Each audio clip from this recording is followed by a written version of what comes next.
Ce samedi matin, vers 1h34 heure française, ou vendredi à 23h34 heure universelle, la mission européenne Bepi-Colombo réalisait son premier survol de sa destination, la planète Mercure. À l'occasion de ce survol, qui était le premier d'une longue série avant son arrivée en orbite en décembre 2025, je vous propose de consacrer cet épisode à la mission, ses objectifs, son intérêt et aussi un peu aux missions qui l'ont précédée. Car Bepi-Colombo, en plus d'être une première pour l'Europe et le Japon, est aussi une mission particulièrement intéressante et fascinante. Néanmoins, avant de pleinement commencer, j'aimerais vous inviter à vous abonner si vous ne l'êtes pas encore, ainsi qu'à partager cet épisode. Sur ce, je vous propose de nous retrouver après le générique pour dédier cette nouvelle dose d'espace à Bepi-Colombo et un peu à Mercure, à travers un fait dont, je crois, vous n'avez probablement pas encore entendu parler.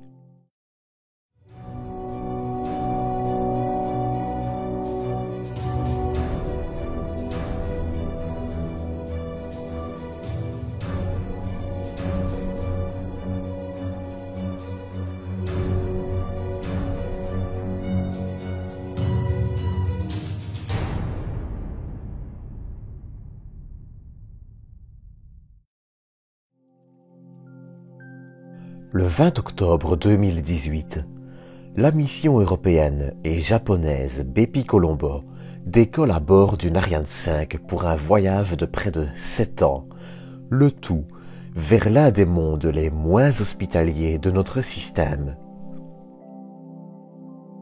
Mais, si c'est ce jour-là que la mission décolle, son histoire, elle, commence bien plus tôt. C'est en fait dans les années 80 que les premières idées de mission utilisant la propulsion électrique pour se rendre vers Mercure se développent en Europe. Ainsi, au début des années 90, une première mission, baptisée Mercury Express, qui comprend le survol d'un vaisseau mère et de 2 mini-sondes, voit le jour. Mais cette mission n'allait hélas jamais dépasser le stade de concept. Dans la même période, la NASA développe la mission Messenger, qui orbita Mercure de 2011 à 2015. Or, justement, Messenger rend à l'époque Mercury Express inutile, et le projet sera alors mis à l'écart.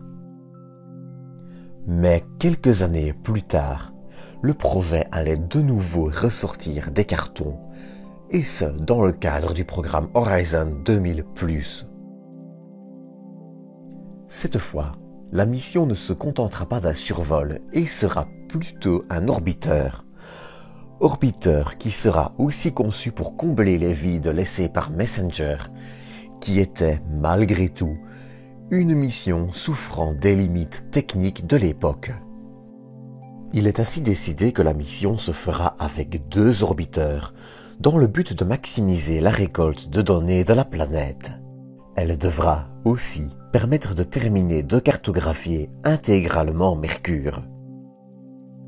En 99, la mission se voit baptisée Bepi-Colombo, nom choisi en hommage à Giuseppe, abrégé Bepi-Colombo, dont les travaux réalisés dans les années 70 et sa collaboration avec la NASA permettront le survol de la mission Mariner 10, qui devint la première mission à survoler Mercure, survol réalisé le 29 mars 1974 à un peu plus de 700 km.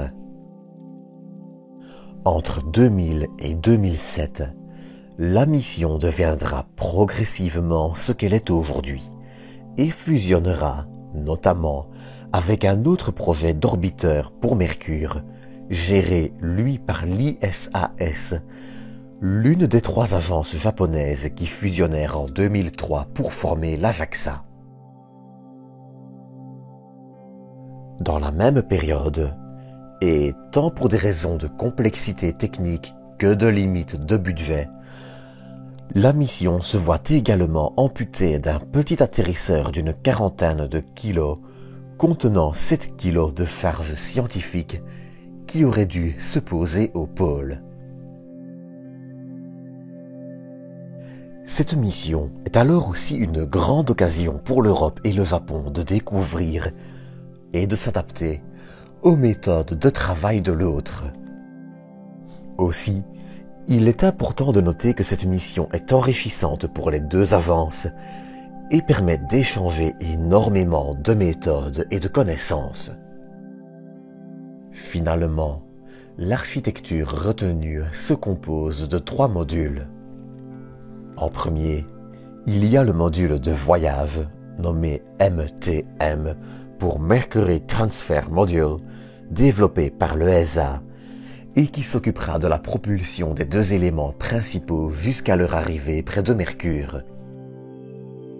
Cela n'empêche quand même pas le module de disposer de 3 caméras de monitoring qui, en plus de servir un but pratique, servent aussi un but médiatique, en permettant de fournir rapidement des images après le survol d'une planète, quand les premières images ne sont pas surexposées, comme ce fut le cas pour le survol d'aujourd'hui, car les réglages exacts de la caméra pour Mercure n'étaient pas encore connus.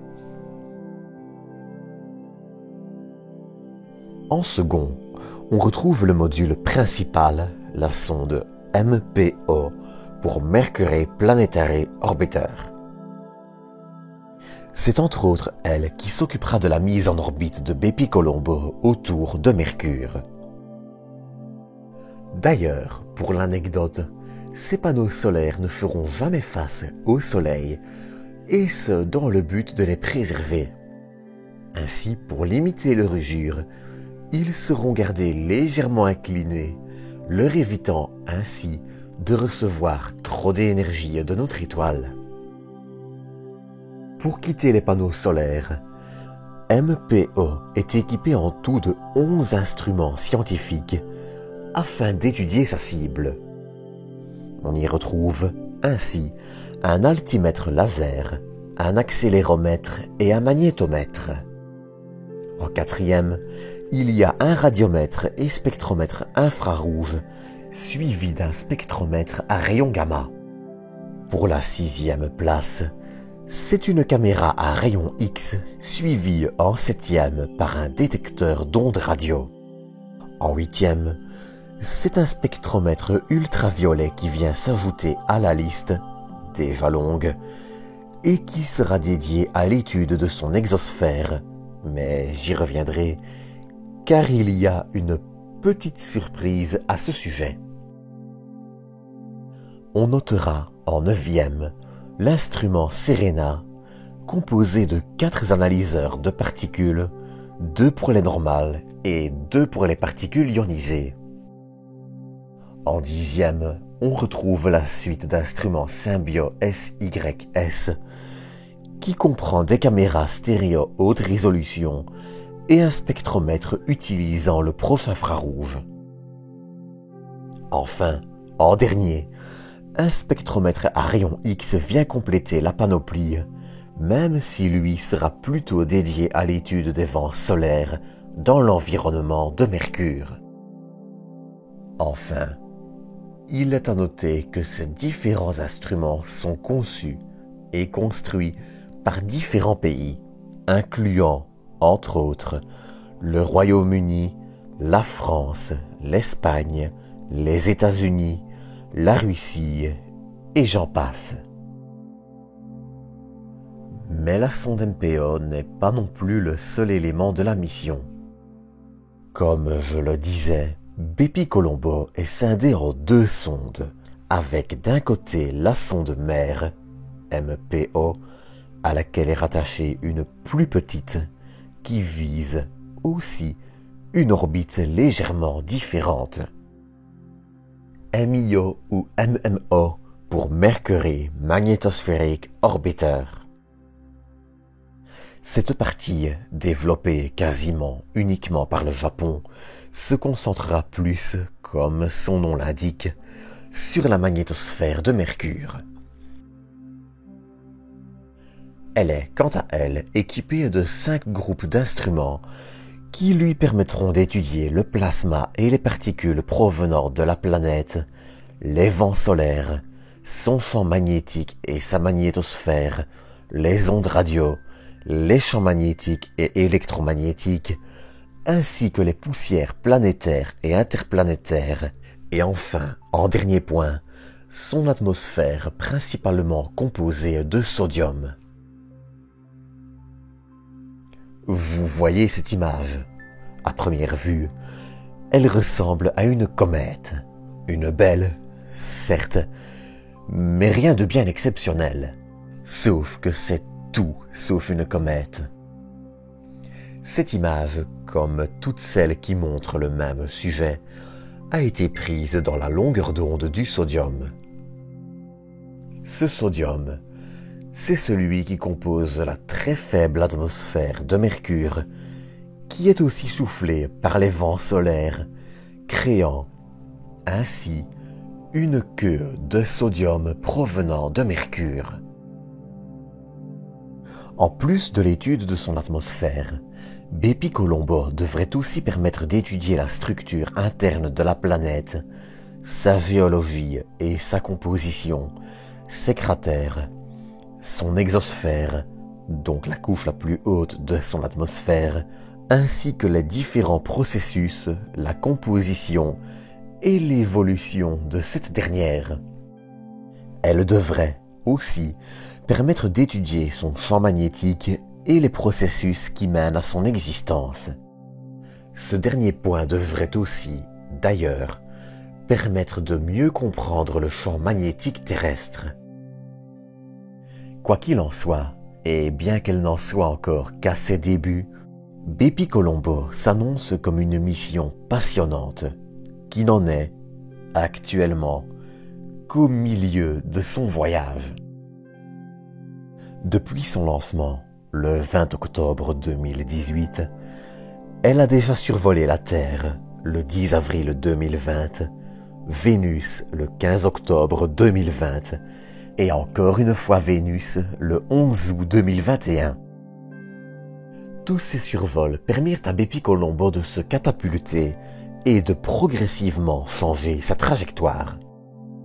Ces manœuvres, dites d'assistance gravitationnelle, sont un excellent moyen d'économiser du carburant et donc d'emporter plus d'instruments scientifiques, même si leur défaut est également de rendre les voyages plus longs.